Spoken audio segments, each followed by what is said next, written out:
بسم اللہ الرحمن الرحیم۔ بہت بڑی سیکھ۔ آج کی ویڈیو میں بہت بڑا سبق سیکھنے کو ملے گا، اس لیے آپ ویڈیو کو پورا دیکھیے اور ویڈیو پسند آئے تو ثواب کی نیت سے اسے لوگوں تک ضرور شیئر کیجیے۔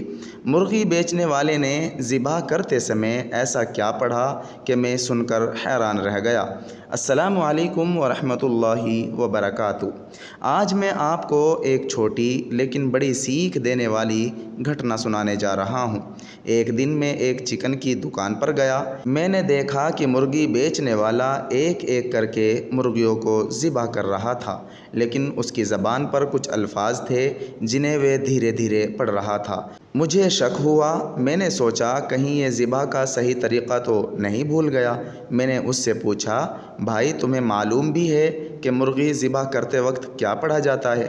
اس نے میری طرف تھوڑا حیرانی سے دیکھا اور بولا، کہ صاحب میں 10 سال سے یہی کام کر رہا ہوں، مجھے اچھی طرح معلوم ہے۔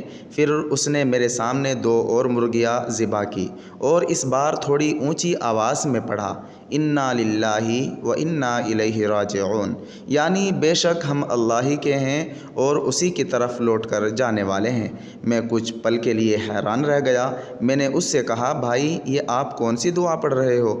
آپ کو معلوم نہیں کہ کیا دعا پڑھی جاتی ہے؟ پھر اس نے مسکرا کر کہا، کہ صاحب ذبح کرتے سمے میں بسم اللہ اللہ اکبر ہی پڑھتا ہوں، لیکن اتنی ساری مرغیوں کو روز ذبح کرتے ہوئے مجھے اپنی موت یاد آ جاتی ہے، اس لیے میں اپنے لیے بھی انا للہ و انا الیہ راجعون پڑھ لیتا ہوں۔ اس کی یہ بات سیدھے میرے دل میں اتر گئی۔ سبحان اللہ، ہم اکثر دوسروں کی غلطی ڈھونڈنے میں جلدی کر دیتے ہیں، لیکن ان کے ارادے نہیں جانتے۔ اس ویڈیو سے ہمیں 3 باتیں سیکھنے کو ملتی ہیں۔ پہلی بات، ذبح کرتے سمے شریعت کے مطابق بسم اللہ اللہ اکبر کہنا ضروری ہے۔ دوسری بات، ہر موت چاہے انسان کی ہو یا کسی جانور کی، ہمیں اپنی موت کو یاد کرنا چاہیے۔ تیسری بات، کسی کے بارے میں جلد بازی سے فیصلہ نہیں کرنا چاہیے، پہلے پوری بات سمجھ لیں پھر رائے بنائیں۔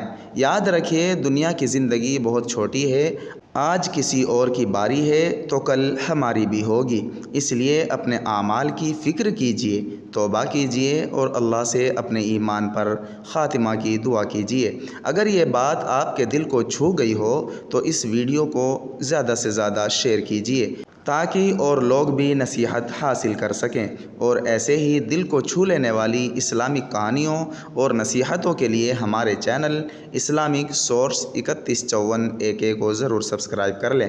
اللہ تعالی ہمیں صحیح سمجھ اور صحیح عمل اور حسن خاتمہ نصیب فرمائے۔ آمین یا رب العالمین۔ کمنٹ کے اندر ضرور لکھیے گا۔ السلام علیکم ورحمۃ اللہ وبرکاتہ۔